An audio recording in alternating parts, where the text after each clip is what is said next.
There is a saying, fear the old man in a profession where men die young.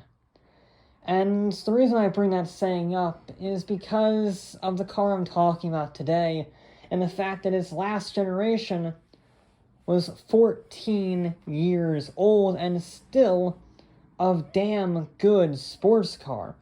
But this vehicle dates way further back than 2020, because I'm talking about the GTR's younger brother, the Nissan Z.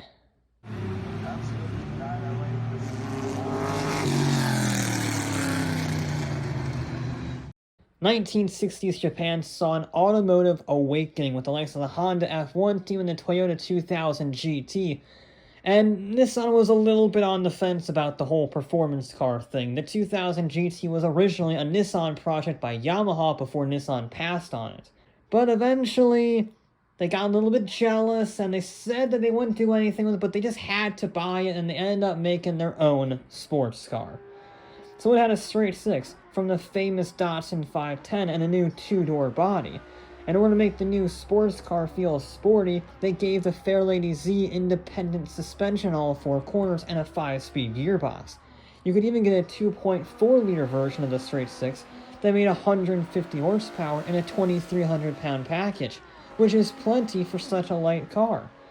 And Nissan figured the Fairlady wouldn't sell very well in the US given the name Fairlady, so they called it the Datsun 240Z. Much better. It was a great, affordable car, unlike the 2000 GT, and it was a sales sensation at just $3,600 in 1969. Over 160,000 were sold in 4 years. For a Japanese sports car in the 60s, that is very, very good. Now, for true Z nerds, you can split the 240Z production into Series 1 and Series 2 variants, with the main difference being the removal of vents that accidentally sent exhaust gases into the cabin. Whoopsie. So if the driver of a Series 1 240Z looks a little off his face at a stoplight, that's probably why. And of course, Japan kept the best versions for themselves, specifically 2 racing homologation specials. First, there was the 1971 ZG designed for Group 4 racing, with the obvious differences being the external work done to the body. So it had wheel arch extensions, fender-mounted mirrors, a rear spoiler, and an aerodynamic nose cone at the front, all in the sake of reducing drag and improving handling. But the more subtle and much more valuable version of the two is the Z432R, which is essentially the GT3 RS of the 240Z lineup. Sure, you could get one of the 400 normal Z432s, or you could get the R. Less than 50 Rs are known to exist, and only 19 road cars were ever actually registered. Most of them went to the racing teams. Now, one of those 19 will set you back about 800 grand as the most expensive Z ever sold. Bear in mind that the normal 240Z sells for $320,000. Someone paid $320,000 for a 240?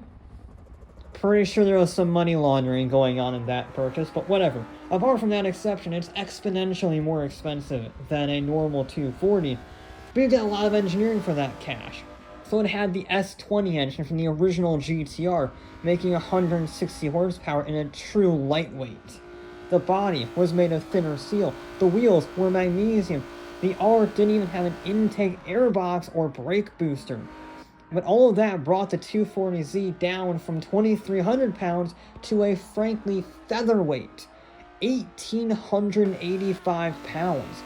The ignition key was even mounted behind the gear shifter because that is easier to operate while strapped into the default 4-point racing harness.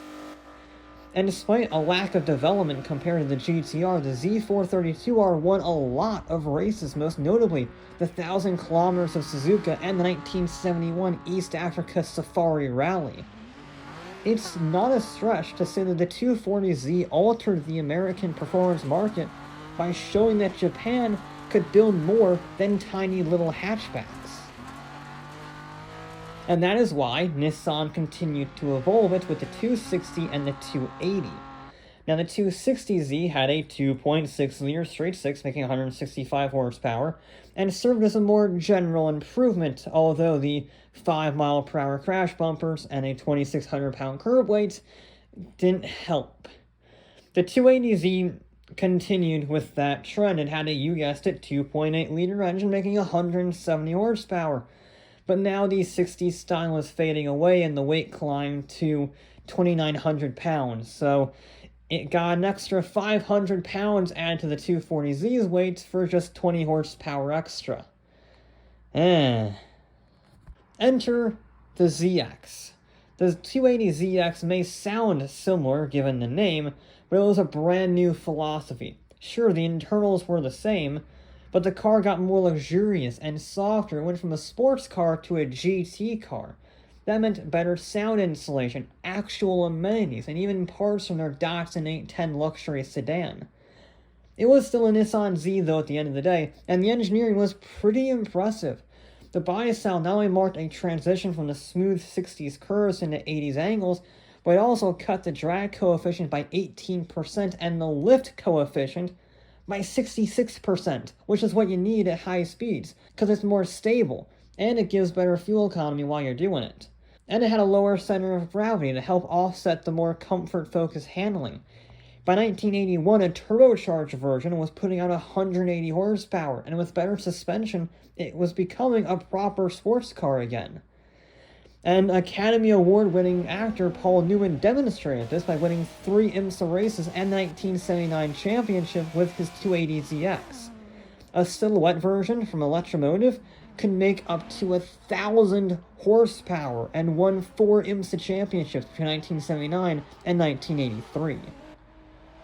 Then we had the new Z31 generation, or 300ZX, which had Japan's first V6 engine, and a turbocharged 3-liter version of it made 205 horsepower. Other than that, the Z31 was basically another evolution of the 280ZX. A popular one, I will add, with over 300,000 units, but an evolution nonetheless. Now the Z32 is very interesting because so far it is the only Z to have the same name as the previous model, 300ZX. But make no mistake, it is very different. It was a pretty heavy GT car because it was very technologically advanced. It may be a pain to work on because of all that technology, but when it does work, it's nothing short of spectacular. The twin-turbo V6 now made 300 horsepower and could hit 60 miles an hour in 5 seconds flat, at a top speed of 155 miles an hour with that unfortunate limiter. Now all of this is possible because of the advancement of technology in the 90s. The Z32 was designed on CAD software, and being able to build stuff on a computer first gave Nissan the confidence to go tech crazy. I'm talking about adjustable suspension and computer-controlled 4-wheel steering. Nissan used the Cray 2 supercomputer to constantly analyze steering inputs mid-corner and used pre-programmed values to adjust the angle of the rear wheels as needed to help turn them. This was back in 1990, for less than 35 grand. Even the headlights were innovative. Since the design called for the headlights to be flush with the body lines, they were stuck at a 60-degree angle. That had never been done before, so the engineers begrudgingly designed some of the smallest headlight projectors ever built to that point, and the headlights managed to fit, making the design look really nice. It really completes the look of the Z32, and Lamborghini agreed, since they used the Z32's headlights on the last few years of the Diablo. The 300Z was a great car, which is why 165,000 of them were sold, or roughly half the previous generation. What? Even the awesome SR71 edition didn't sell very well. A Texas tuning shop called Motorsport International partnered up with HKS to make the SR71 300ZX. It was designed by Pete Brock, who designed the Shelby Daytona Coupe, and for 65 grand you could get 440 horsepower and a top speed of 185. Regardless, because of the failure of this generation, we wouldn't have another Z for 6 years. The 350Z marked a return to pure sports car excellence, no more 2+2s here, and it had, as you would imagine, a 3.5-liter V6 mounted between the front axle and the driver for better weight distribution. Sure, the style is a little bubblish for my taste, I would say it's very early 2000s, but it harkened back to the 240Z in more ways than one. Not only did it return to the smoother styling, but also there were a lot of special editions, including the 35th anniversary, a roadster called the Type F, and various Nismo tunes, with the top dog being the Type 380 RS. It used a detuned racing engine to make 350 horsepower and 300 torque. Then it had Yamaha dampeners, Brembo brakes, and a Nismo body kit. Nismo even made a police version to deal with street racers. You don't want to see that in your rearview mirror. The 370Z, again, continued the same looks as the 350, but it actually is shorter and wider to fit a wider track width and improve maneuverability. Then they made it out of aluminum this time to lower the weight and increase the chassis rigidity, because this is a scientific sports car here. Thanks to the lower curb weight, the 0 to 60 is now just 4.6 seconds. And again, there are so many special editions. The 40th anniversary, the 50th anniversary, the Nürburgring, the GT, the Roadster, the Black, the Yellow, and of course, the Nismo.